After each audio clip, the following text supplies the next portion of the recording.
ginmando ni President Ferdinand Marcos Jr. ang paghatag sang local name sa 131 ka mga features ang Kalayaan Island Group sa West Philippine Sea. Ining santo sa nakabutang sa Executive Order No. 111 nga pirmado ni Marcos ang Marso 26.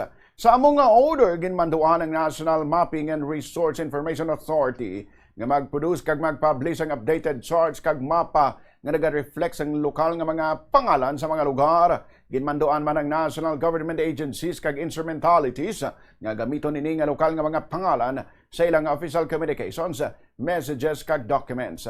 Sa sektor sa edukasyon, dapat man nga gamiton ini nga mga pangalan sa educational kag training institutions hamuman sa pag-conduct ng research, sa pagpagawa sa mga textbooks kag sa pagpreparar sa educational o kon instructional materials.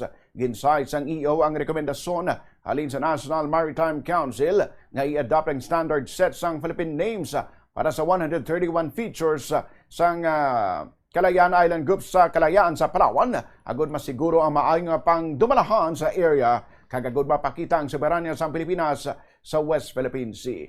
Nabaluan sa idalom naman sa Philippine Maritime Zones Act, mahimo tawgon bilang West Philippine Sea ang maritime zone sa Pilipinas sa western side sa Philippine Archipelago, lakip na ang Luzon Sea kag baho di masinlo kag maritime features sang Kalayaan Island Group.